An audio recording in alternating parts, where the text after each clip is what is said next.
If you haven't already, don't forget to subscribe to the Open Doors, Open Minds YouTube channel. Don't forget to show your support by following us on Spotify and by following our social media platforms, links to which are in the description of this video.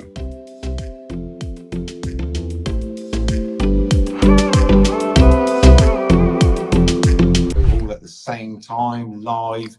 While we're on the radio, we're also live on Instagram, which is Open Doors, Open Minds, Instagram. Shirley's coming in to save the day again. And obviously we've got something. What we done? Oh, we're still doing better on this time. See, Shirley saves the day once again. Oh. So we also have some guests in the studio today. Girls, do you want to introduce yourselves, and then we'll also go around everybody else at the same time? Cool. Yeah, hi, I'm Louise Ost, and I've written, directed, and starring in I Know the End, the musical. Yes. My name's Millie, and I'm playing the character Emily in the show. My name's Sienna, and I'm playing the character of Dylan in the show. My name's Brandy, and I'm playing Leo in the show. Wow. And we've got Gareth in there, and we've also got... Hi, I'm Paul, I'm Louise's dad, and I'm the sponsor and producer of the show. We're also live on Instagram. Anybody can see us. Say hello. We'll obviously read out some of the comments if there's anything else you want to talk about. You guys are all good. Scott, Kai, yeah, so we're doing really well. Kai is checking that he's in Southampton right now, doing the level part of it. So we're live on the radio, live on Instagram at the same time. So, ladies, if people want to get involved and come and watch the show, where can they go? What's the place? So there's tickets on the Wyvern Theatre website. If you go to Wyvern Theatre Arts Centre, I Know the End, you can get tickets. We're on Friday and Saturday, the 19th and 20th of July. 19th and 20th of July. Come and see. Are you on Instagram, Facebook? We are. It's I Know the End _musical for Instagram and TikTok. Okay. And our TikTok, Millie is our social media manager. And trying to produce some good content, yeah. Some very good, funny TikTok. Yeah. So, am I right in saying, so obviously Gareth, and you've been speaking to Shirley, which is at the radio station, you're doing this for mental health, is that right? Yeah, so I kind of wrote the show after a sort of darker period in my life. And I kind of wrote the show as an exercise to like get all my feelings out. And in that sort of just wrote it, and it's kind of about mental health and my experiences. And I was like, no one's ever going to read this, no one's ever going to see this, I'll just get all my feelings out. And then I showed it to a few people, and everyone's like, oh, I really connect with this. And like, you guys were like, oh, this is actually okay. And so in doing the process of that, we kind of all have a little community now, and we're all sort of supporting each other.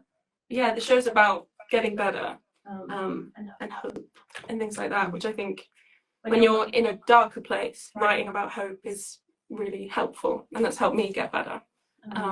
And hopefully, if you come and watch the show, it's a story that I hope will make you feel seen. That a lot of people have said, a lot of comments. The reason I wanted to do the show is people were like, oh my god, this scene, I've like had this conversation with my mum, or I've had this conversation with like a phone call with like a mental health professional. Like I've done that, I've seen that.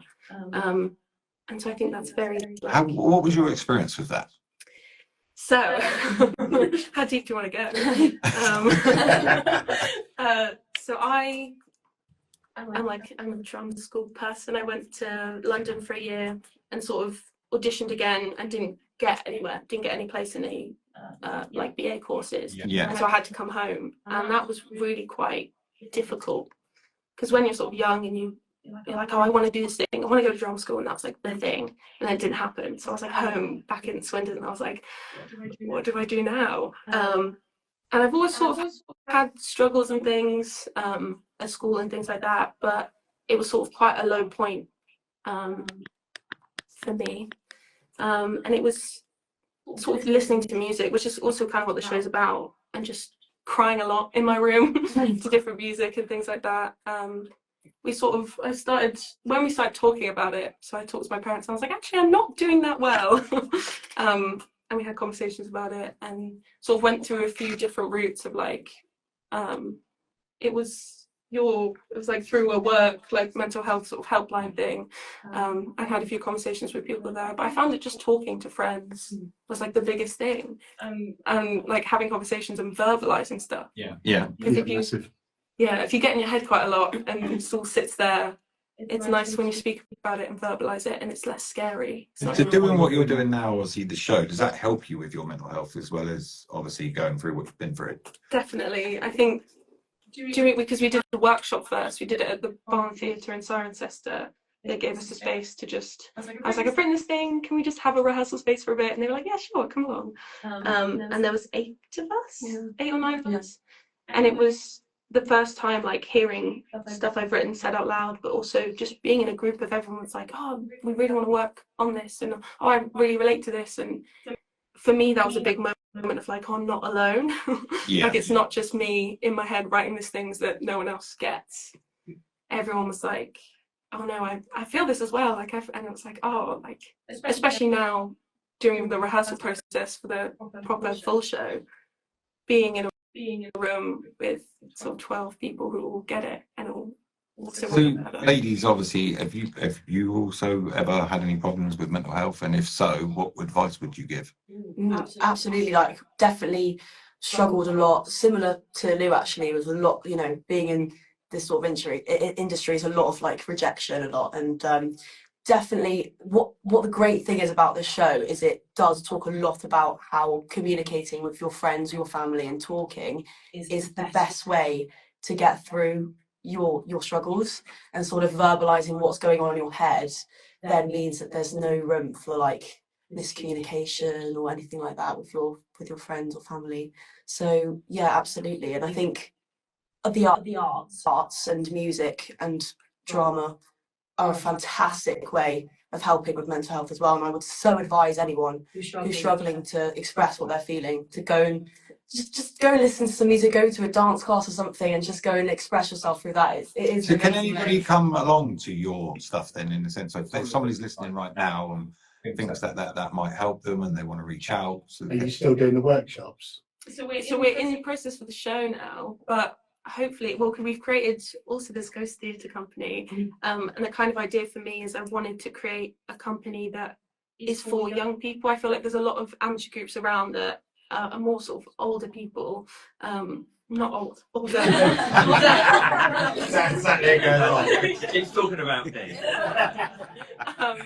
And like I wanted to create a theatre company that inspires new work, and also it has just a good community. I think again, like a big thing is that we all love each other, which is nice. But yeah, definitely the hope is we're doing this show in July, and hopefully the plan is to do more shows eventually. So yeah, anyone who wanted to come along and join a great group of people. Can I ask, how old are you? I'm 21. I'm 17. I'm 20. And I'm also 21. So obviously, right, so question, obviously we've teamed up, obviously some of the shows and bits and pieces, Jacob, who is from Matey Clothing, he does all that stuff with mental health, he's got a mental health cafe in Aylesbury. He, obviously other people were suffering and bits and pieces, but what he did is teamed up with a thing called Shout, which is from the text service, so you can text, rather than if you didn't want to talk to someone, you could text. Do you think that would have worked for you in that sense? So obviously texting, obviously you've got the right therapist, the bits and pieces on the other end, the qualified professionals. Was it easier to talk, or would you have found it easier to text at certain points? Sometimes it's very difficult to get the words out. So I think texting is a big thing, because especially if like I feel like I can, sometimes I find it a lot easier to be honest messaging friends rather than speaking to them, because sometimes you get choked up if something's really emotional and really sort of, it can be difficult to actually get the words out. And then sometimes if I'm like really angry or really upset, I just cry and I can't do anything, like I can't get the words out, and that's more frustrating. So yeah, I think texting's a great way. So that would, obviously for people, it works is where I'm going that one, because obviously I thought it was a brilliant idea, especially having kids of my own, that like, they'd rather text me than they would ring me. When they ring me, they're really awkward. They don't even say goodbye. And it's not one, because obviously they don't have to, when they text and they don't say goodbye. But that was one of the reasons, because obviously I think it's such a good idea of what they're doing. They're a charity and bits and pieces. They're 24 hours a day, 7 days a week, 365 days a year. We also had a lovely guys on last week called Jeff and Carl, and they are literally riding from Tower of London. Tower of London. Oh yeah, I'm sorry, Karen. Yeah, we're going to go from the Tower of London to Eiffel Tower. And from where? Tower of London to the Eiffel Tower. Right. Okay. So yeah, obviously they're doing that, and then they're back in on the 24th. They're raising money. They're called Best Mates, not Best Friends, as I keep. They're called Best Mates, and obviously Jeff, bless him, looks a little bit like Gareth in a sense of Fluffy. fluffy. We're Yeah. Fluffy. So their very first one, they're going to ride to the ferry, which is 90 miles. 90 miles on day one. 90 miles on day one, then they have a couple of hours off on the ferry, and then do 5 miles to the first hotel. That's day one. And I think he just texted you saying something about he's just done 71 miles. He said he done 70 miles yesterday. And He's day feeling one's a bit sore. 90 miles. Yeah. So obviously we wish them guys best of luck. Obviously going listening to obviously before we went live on the radio, do you girls want to give a bit of a snippet of your singing? So I was worried that we wouldn't be able to hear you, but I haven't got to worry about that. Yeah, let's move away from the mic. Should we do two blue? Yeah, that's Yes. Gosh, I've got to get in the right key. Okay. Ready? Ready? Oh, okay. I'm nervous. Let's go. On the spot. And it feels good to be known so well. I can't hide from you like I hide from myself. I remember who I am when I'm with you. Your love is tough, your love is tried and true blue. Wow. Well done, girls. That's only a snippet of what we got coming up on the show. We've got a big one later. Right. So obviously, what does mental health mean to you? What the word, when you hear the word mental health, because obviously when I started this, it was about bringing awareness. It was about making people understand, because obviously the word, it had a lot of stigma behind it. What does mental health mean for you guys?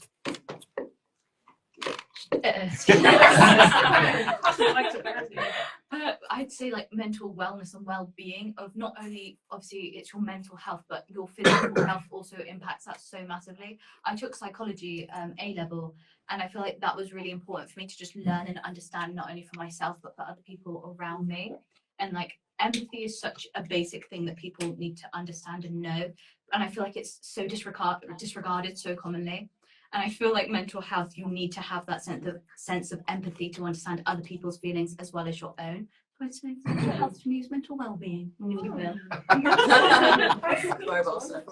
What does it mean to you guys, most of you? I think like the term mental health, it does have quite a lot of negative sort of connotations. That's So kind of where I was going with that. Yeah, Yeah, we so- keep on hitting on that as well. yeah, so like whenever I think of mental health, I think about like the rough sides, the sides that like you don't always see, but really mental health, like in order to have good mental health, like you need to be able to tackle those rough sides to be able to get into the nicer sides. And I think things like the musical, things like coming together as communities that never, because obviously I'm 17, I'm a little bit younger than these guys, and I would never have thought of like sort of being, in the nicest way possible, being friends with you.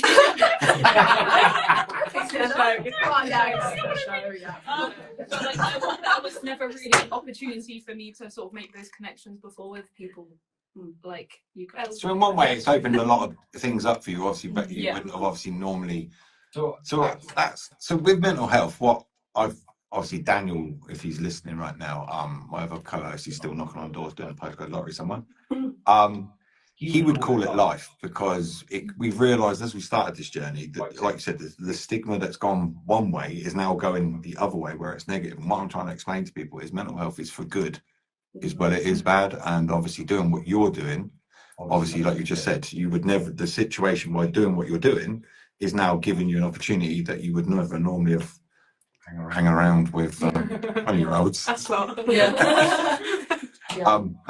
That's it. Yeah, I was just going to say that I think part of the problem, well, is that my generation, slightly more these guys, mental health wasn't really a thing. Yeah. And I think we didn't really grow up with, we would just get on with it, sort of thing. No one really understood problems that people were going through. And I think then it's difficult for us to understand what these guys are going through. And you know, and again, the show touches a little bit about, you know, a relationship between a parent and a child, where it's how do you relate, because you know, we were told when we were younger, just get on with it, whereas these guys, they've got the support, and there's a lot more understanding about the problems people are having nowadays. So as a parent then, obviously with my own father and bits and pieces, he found it very difficult. He's from Newcastle, and obviously they basically suck it up, buttercup, get on with it kind of thing. But obviously your daughter came to you. How did that make you feel? What was the first thing that deep? Okay. Yeah, I can remember it distinctly that because obviously she'd been away for a year in London. I think she thought, that's it, I'm on the path, everything's just going to fall in line with me, and then it didn't. And she sort of came back, and she was a little bit quieter, but you know, kids spend most of their time in their bedroom, don't talk to you anyway. And I just remember her coming down one day, me and my wife were sitting there watching television, and I don't think she meant to, but the conversation just turned, and then she actually then started opening up about what she was actually going through.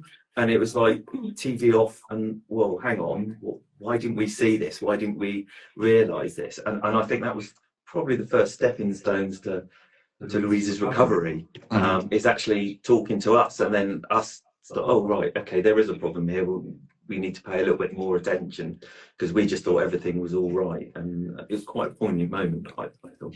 I think to a certain extent, when we were younger, we were around our parents more. So I've got 3 sons, and unless I'm feeding them, they don't. So it wouldn't take that much longer to notice anything different.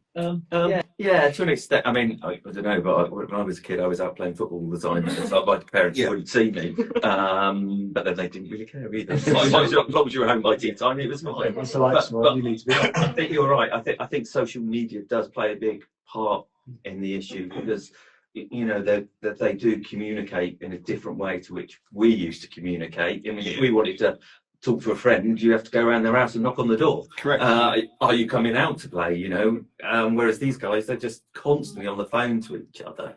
And I think the sort of standards in social media as well, they're kind of looking at social media, and they're being told you have to look a certain way, you have to act a certain way, you have to be like this, and you know, their standards most people can't hit.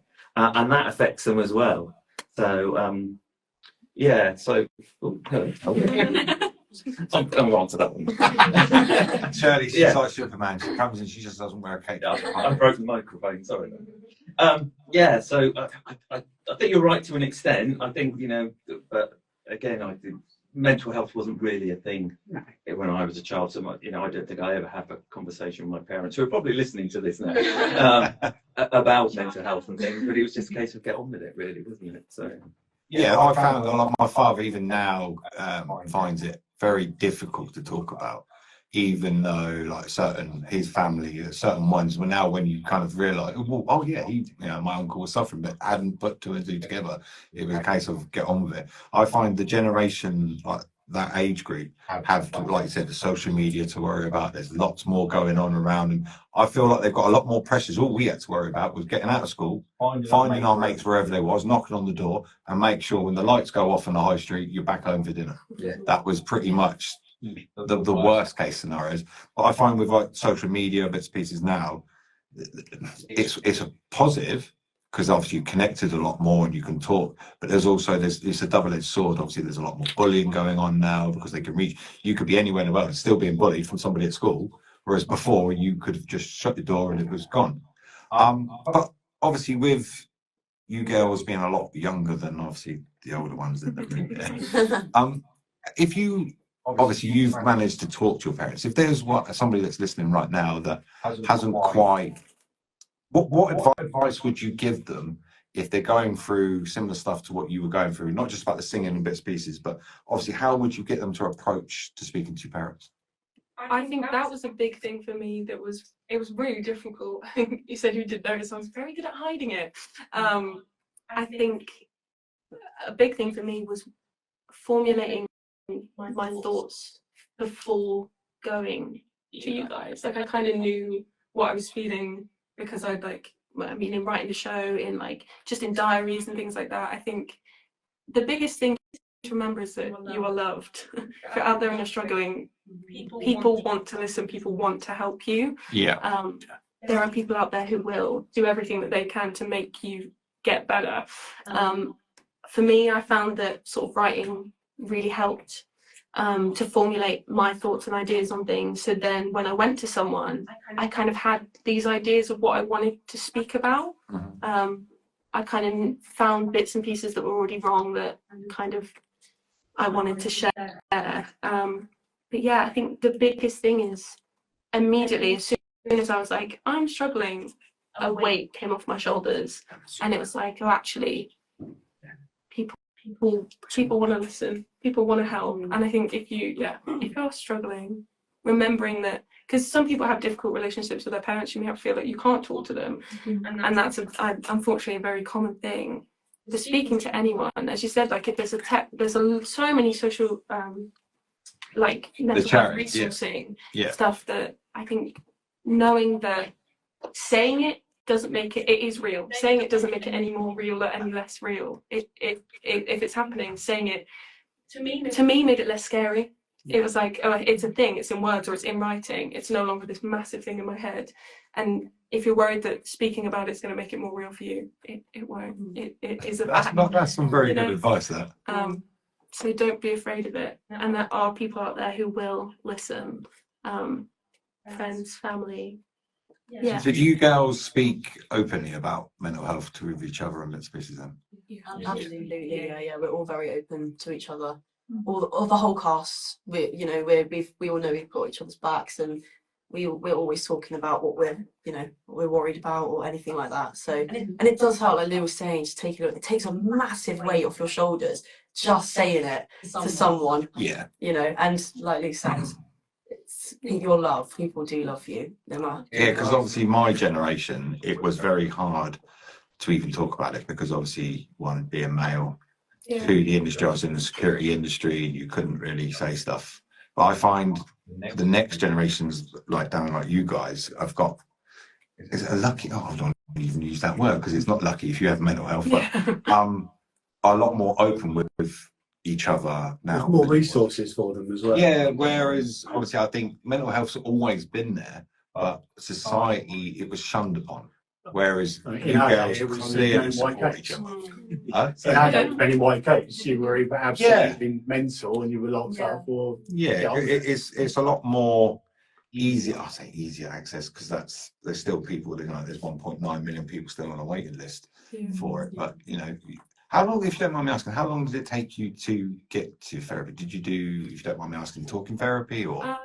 So I did bits and pieces, but mostly I sort of didn't go the traditional route with therapy and stuff. It was mostly sort of talking to family and friends for me, because I reached out. Though, didn't you? I did try. Which is the scene in the show. I think it's the most heavy scene in the show, because it is almost verbatim a conversation I had with. And obviously these resources are so strained and there's so many people need to talk to, but I had a not great conversation with a lady. They were very desensitized, so it was ticking boxes. So there was like a pre-appointment thing of filling out, and you had to it was like putting a number to, it's like, oh, how suicidal do you feel out of 10? And it's like 1 to 3 in the last 2 weeks. And I had this conversation and it wasn't great, but then they're just doing their job. That was like, for them it's like, okay, we need to know how ill you are to know where to put you, kind of thing. And so that was an experience that wasn't great. It was like, have you tried having a bath? And it's like, well, it's a little bit more deeper than that. Like, just have tea. And unfortunately, that's a lot of people's experiences as they've reached out and people. I find a lot of people's experiences where the system is so strained at the moment. Obviously, there is a mental health crisis. And obviously, Gareth, I'm about to put you on the spot in a minute, so just be prepared for the our mission statement. He's looking at me like, No, he's looking up. What is it again? It's too much for my memory at once. But obviously, going forward with everything, so is it just all females in the cast? Is it a mixture? We've got a diverse cast, I think. We've got everyone. The show, well, some of the characters in the show, there's one character, Leo, that's written with they them pronouns, so there's no distinct, like I wrote it without gender in mind. It was just a character, and who they were was the important thing. So you're not pretty the- much hitting quite a few topics in that one show, right? Yeah, but I think the good thing about that character especially is it's never like pinpointed out of like, oh, this character, like this is the important thing about this character is that they use their that, and it's like it's just a fact within the world. It's normal to It's, them. yeah, so the whole thing's about being everything's all included. We've got diverse casts. Yeah. Everyone, And also there's ghosts. and also Yeah. in it as well. Yeah. Literally. But yeah, I think men's mental health is a big thing. I think when I was writing, because my brother, he's in the show, and we've had lots of conversations about things, and we talk about like the loneliness epidemic with men and things like that. And so when I was writing the show, I was like, I wanted to speak about that, but I was like, this doesn't feel like my story to tell. But it does kind of explore bits and pieces of that in the show as well. Oh, wow. But Because, yeah. men are a perfect example that I couldn't talk about it. I found it as, from a man's point of view, it felt like a weakness. I felt like that, back in the generations before you just got to get on with it. You must get up for work. You must go and deal with it. And obviously now the next generations that are coming through, I'm hoping people like ourselves doing this radio show, doing a podcast, have made it easy. Because the very first time I ever did my very first podcast, and obviously other doormen and bits and pieces that had gone through but couldn't talk, it basically gave them a voice. And I got so many messages that they had to charge my phone 2 or 3 times because of people like contacting me, oh, Scott, that's amazing. You stepped forward. Because at the moment I stepped forward, I pretty much lost my job because you can't work in the security industry with mental health problems, which I thought was very bizarre. Yeah.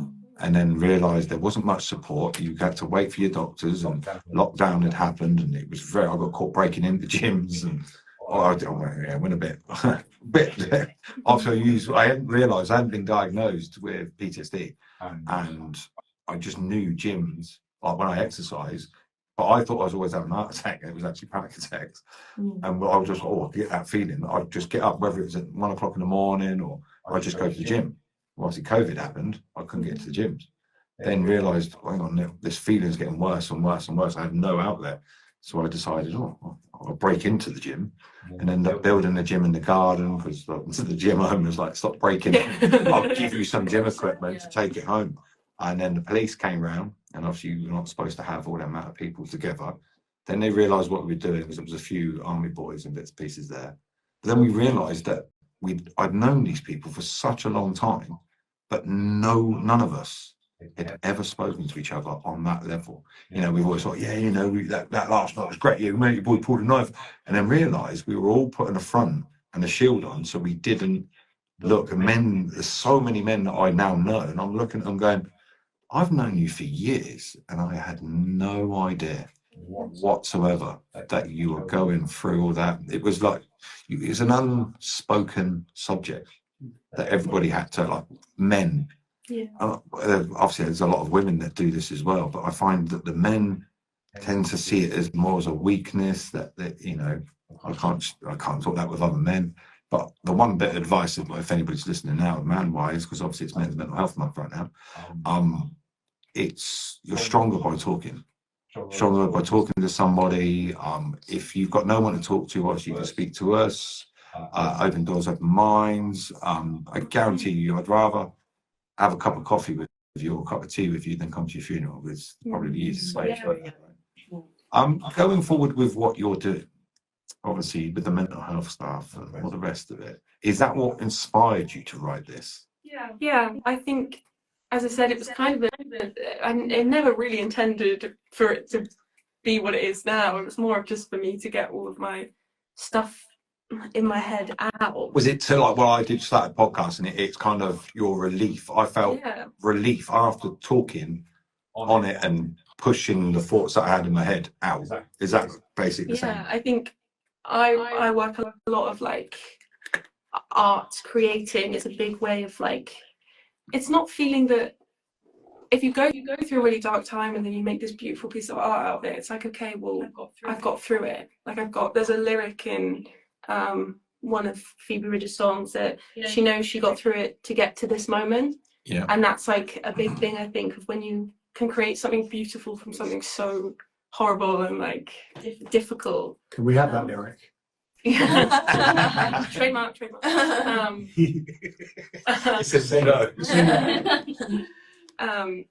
But yeah, I think definitely it's a big thing for me, because I'm still like, you're never done with your work. You're never, okay, I'm better now, I'm fine. And still, I think doing the show as well, I've had a lot of difficult days, because a lot of it is quite personal. If we do a scene and I'm like, ooh, that actually took me back to where I was when I wrote that. That was a bit difficult. And then listen to music and cry about it and then move on. But that takes a lot of strength. If you know that's obviously a trigger and you still put that in there, I'll take my hat off to you, because at certain points, you have to be at a certain point on your journey to deal with stuff like that, because if you do it at the wrong time, it can trigger you quite badly. Flashbacks are horrible. Yeah. So you're on your journey, as I call it. But question to you, because obviously I've got in trouble for this before, but I like getting in trouble for this one. So this is I'll come round and ask you all the same question. Do you think mental health is curable? Ooh, you can start. Oh, thanks, Yeah. Oh, curable. I think it's difficult. It's really hard to answer that. I don't, like Lou kind of mentioned earlier, you're not just done. Like, oh, I'm fine. That's what prompted you to bring it into that. Yeah, exactly. Like, you know, I think it's something that it needs to be upkept. Mhm. And it needs to, you always should be, even if you feel like you're in a good place. Yeah. I think if you're not mindful of it and keep, you know, having, you know, going away with it slowly, and whenever something pops up, dealing with it, I think you can easily, you know, go back into those places. So I think it's definitely something that can be like upkept to a certain extent. So I treat it like as if you were going to the gym. Exactly. You know, your fitness, like physical, your body, physical fitness. If you don't keep working at it or keeping yourself in shape, that's how because I got in trouble. I said once and got a bit of backlash on the podcast, because I said I think it's manageable, because at that time I'm on my journey. I thought, you know, I knew how to ground. I learned how to ground myself. I had to play computer games, strategy games, all different things, exercising. There wasn't one thing. Then I realised the more stressful situations I could put myself, pleasurable situations like exercise, strategy games, all those different bits and pieces, it actually helped me. Then I realised it's life. If you don't have certain things to butt up against, you're not prepared. And I find certain generations now aren't prepared that have never had to experience the difficult times. You know, like when you left home and went to London and bits and pieces, if you don't get certain parts in your life that are difficult, when the difficult bit happens, it just all collapses because you're not prepared. That's now obviously I've got a different opinion in the sense of that's why I say I think mental health is for good as bad. And without you exercising your mental health and learning how to pick up the signs, you know, I'm not having a good time. Okay, let's talk, or let's go exercise and do the different bits and pieces. Like you guys, obviously, if you're low, you're okay on a Wednesday, we're meeting, it must pick you up and give you the endorphins, as I put it, for it. So my same question to you, what do you think? No, I definitely agree that it's manageable, not curable. I think I'm a very strong believer that everything happens for a reason, good or bad. Wow. I think that whatever happens in your life, like there will always be a reason for that, and there'll always be a way for you to use it to better yourself in the future. But I think, it's definitely important to not let whatever is holding you back hold you back for a really long time. I think you always need to break through it and use it for good in the future. Nice. The youngest one on the 17, right? You were following that one. Come, Randy. Mental health is curable question. I'd say no. I don't think it's something that is curable, because we can't fully determine what it actually is, because that's what I learned in psychology. It could be your surroundings that impact it. It could be your biology, it's cognitive, it's behavioral, it's social. There are so many aspects to it that can impact it that you can't determine what it truly is down to one singular point to say, oh, this single aspect, that is curable, but what about the other aspects? It's not just one singular thing. And it's understanding that, as you said, you have to work on it, but it's not just your physical working on this, it's understanding yourself, your thoughts, your feelings, how it will impact others, how it's impacting yourself, learning to change that. How do you change that? What way do you want to go? And there's so many questions surrounding it that you can't cure it, because there isn't something to cure. It is just what it is. Thank you. Yeah. You know what?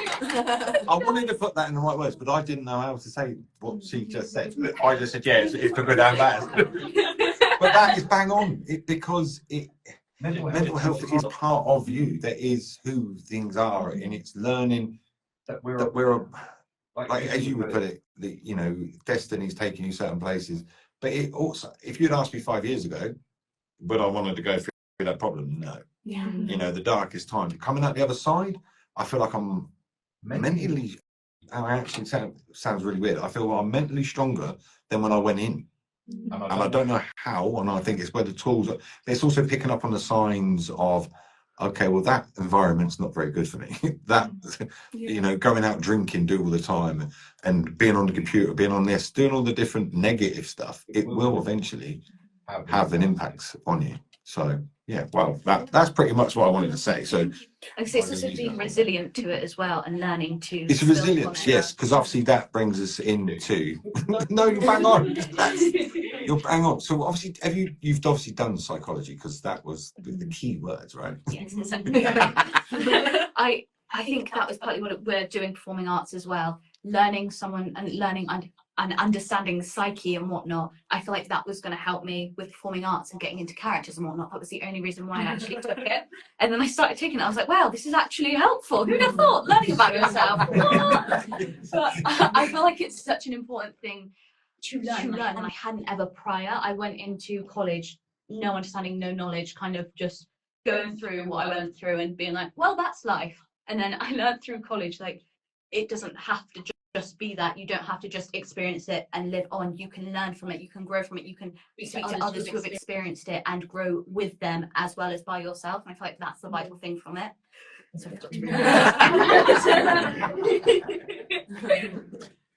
See, now this is what we need. We need one of her, so we can just yeah, okay. But the question of the day is, put it in the right sentence. Wait for it. Oh, the Scott going, yeah, it's because it's ups and downs.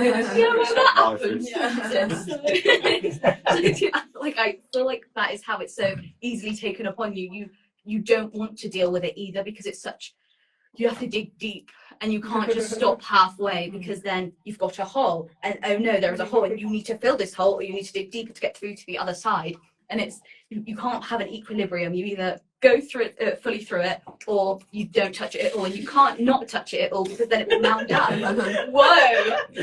sorry, so sorry. Don't be sorry. That's exactly what we need to hear. Right, Jeff, if you're listening at home, mate, you obviously know what you've got to polish up on next week. Questions as well. So obviously. Right. I was about to say, how do you? No, you're doing great. How do I follow that? I think what Sienna said, the biggest, like, everything happens for a reason, that strikes a chord with me, because again, the works I've done, and I had the worst summer of my entire life. I fell out with a friend who was like my best friend, and sort of moved back home, and we had this big falling out, and I was like, I have no one, I'm on my own, and I struggled a lot with like self-harm and things like that, and so been clean for ages now, so thanks guys. But it was horrible, and I was like, I don't want to be here, there's no point to anything, and I look at it now from this point, I'm like, going through all of that, writing the show, and now having such a great group of people, feeling at a place I felt like I had no one. There were people out there and they all wanted to help, but I was just keeping it all in. And now being at this place where I feel so loved. Like, the biggest thing is like all the love with everyone. And it's like, if I hadn't have gone through that, if I hadn't done I would never have written the show, would have never met a lot of people, like, I wouldn't be friends with 17-year-olds. So there's a positive come out of a negative.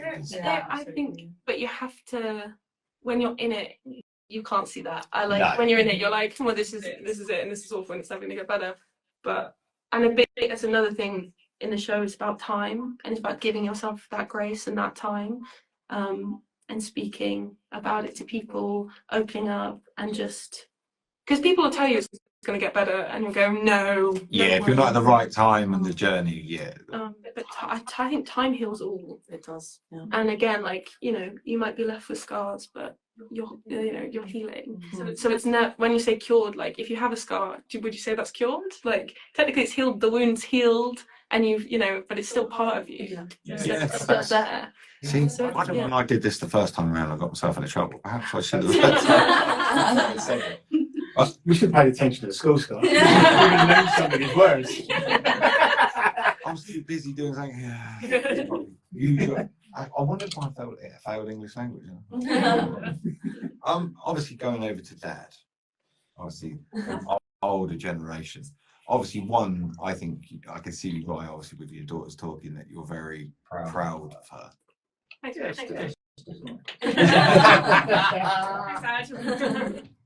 So, obviously, asking you the same question as an older generation, what do you think mental health is curable? I think the world is a complex place.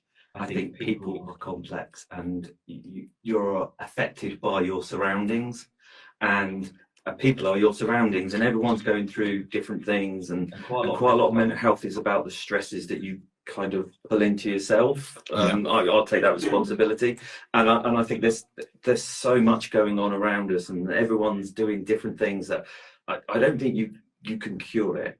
I think it's about getting the tools to help you manage it, and trying to get that realization that quite often I think we're all guilty of interpreting something somebody does and think that it's aimed at us, and therefore we take it personally, and therefore we, it adds to our stresses, or actually that person's going through their own issues, and you don't see it, so you don't know why they said that comment, or you misinterpret they didn't mean it in the way that they've said it, and I think you have to get those coping mechanisms to do it. And when I was at work, that we used to do a lot of things, talking about sort of mental health and coping mechanisms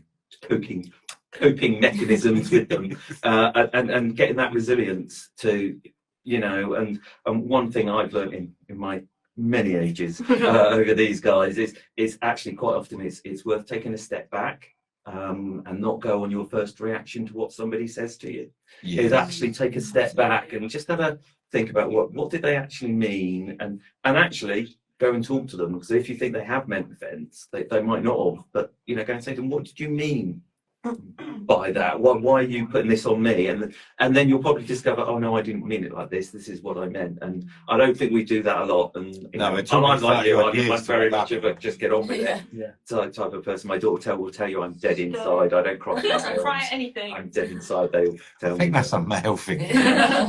I think it's like the generation of males that's just like, no, I can't write that.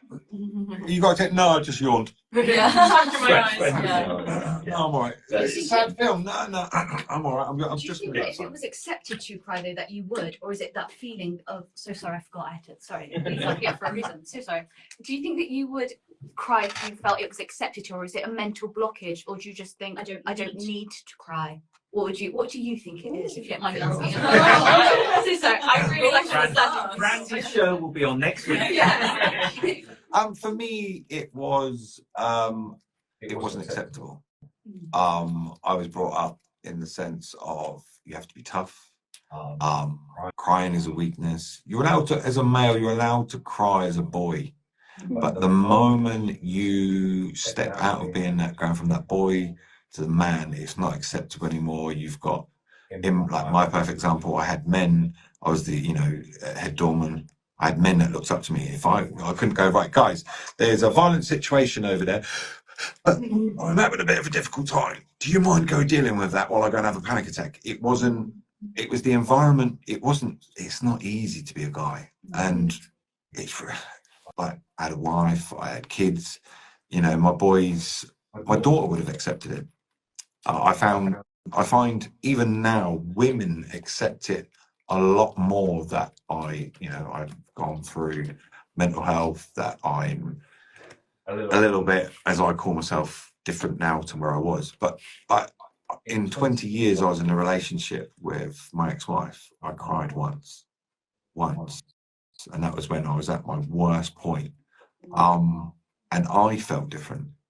I felt I couldn't look at her anymore because I always thought she saw me as different, that I was broken. I wasn't the protector. I wasn't the one that she could rely on anymore, even though I was still the same, but I've always been that person. I think men has to be the protector. Like, as if you were out and your boyfriend was out and there was a guy giving you, having a go at you, women automatically would expect the guy or the boyfriend or the dad or your brother would be the first one in. What were you doing? The men are the protectors. So you don't really want a man crying all the time to watching stuff on the TV, even though we are every man, I think, that will. I am that guy. That will we keep our feelings inside, because the moment you let them out, I feel like we're judged, and it shouldn't be that way. And I can imagine the generations to come, your generation that's coming up, but would you want your boyfriend sitting there both crying and you both, watching a movie together? That's what happens. That's my life. In your fairness, I say I am that guy. I get, especially with my family, do anything that I'm proud of, I get emotional. But then I grew up, my dad cries over everything. So it wasn't an issue. Yes, I know. So, like, even now, I know deep down my dad's never said the words "I love you," right? It's just how he's been brought up.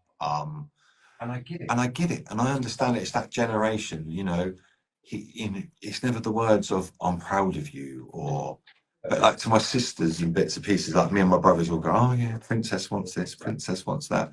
But like for my dad, my sister's quite open with my dad, and my dad will accept it. But like if I went to my dad and went, "Oh dad, I've just had a panic attack," you'd be like, "What?"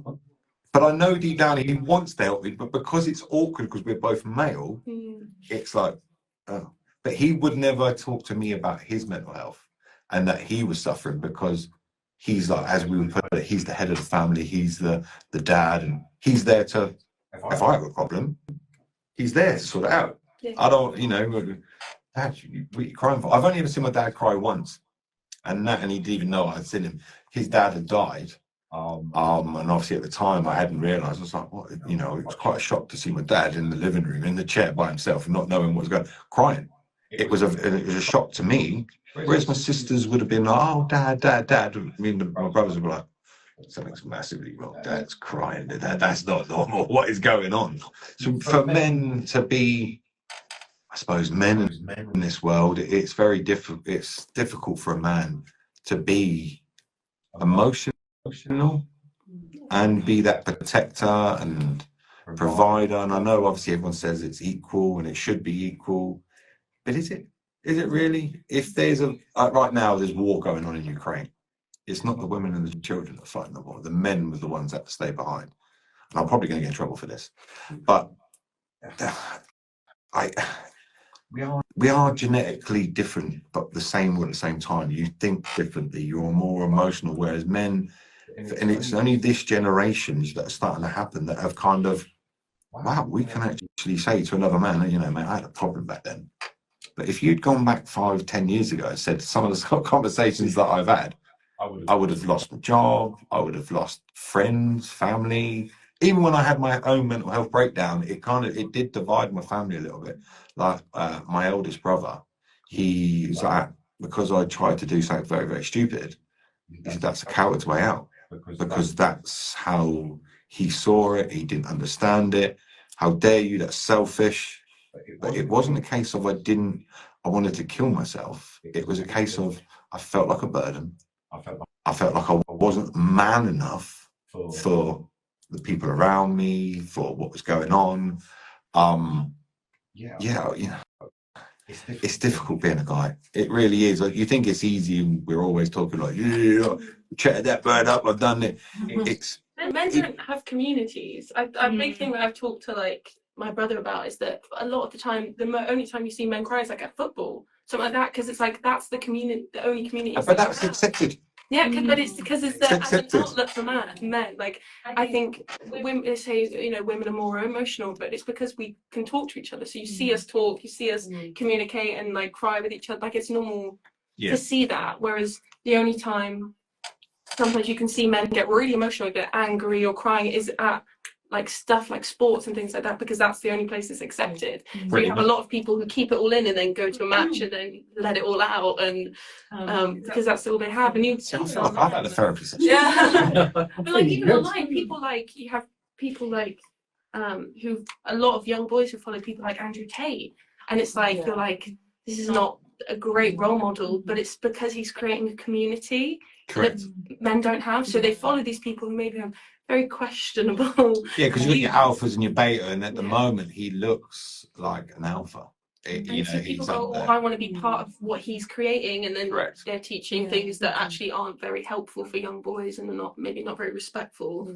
But it's because men don't feel like they have anywhere else to be in a community. So I think the big thing is like this is a big thing. Like this, but I like having a community of people to listen that talking about mental health and things. Like we need a lot more for young men, I think, because I feel like it's more acceptable to have outlets for women because it's more acceptable to see like us cry. Whereas for men, if you walked into a pub and see a woman crying, it wouldn't be so bad. But if you walked into a pub and see two guys sat at a table having a cry together, you'd be like, that's a bit odd. But if you sat two women there, you go, oh, well, something's happened, and wander off. But obviously, we've got about 5 minutes left. And I would love to hear everybody at home and everybody that's listening live on the radio and Instagram right now. I would love to hear the big song. So exciting. Should we play the backing? Do we have a mic? You're going to have to on that one. Yeah. Yes, please. So this is Chinese Satellite, Phoebe Bridgers. This is the opening number to the show. This is where we sort of get introduced to Lucille, Emily, and Dylan. We're three friends who are all going through their own struggles, and we kind of are introduced to them. So that's exclusive.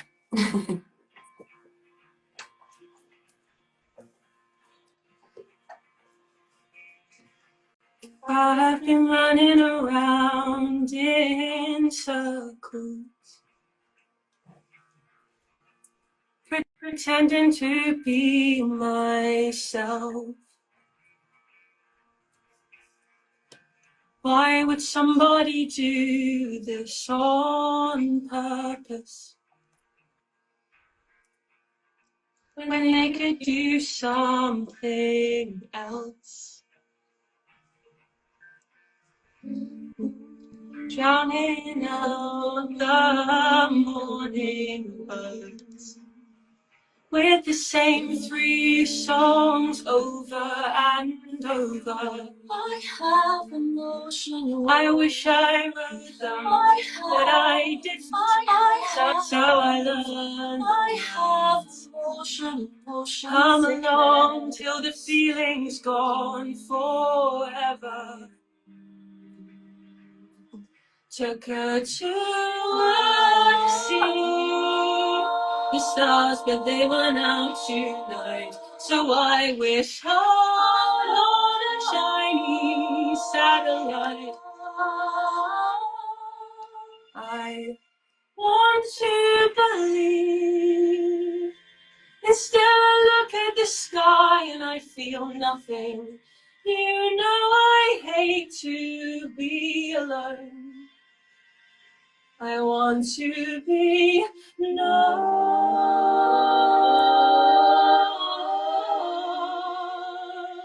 You were screaming at the evangelicals. They were screaming right back from what I remember. When you said I will never be your vegetable. Because I think when you're gone, it's forever. But you know I'd stand on the corner, embarrassed with a picket sign.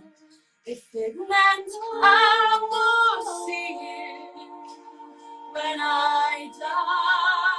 Sometimes when I can't sleep, it's just a matter of time before I'm hearing things. So I could feel you through the wall. But that's impossible.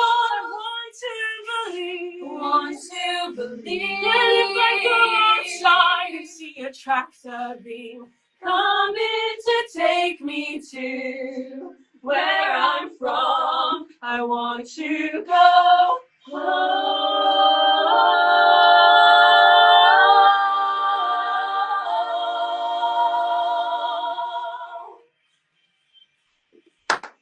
Wow. Well done.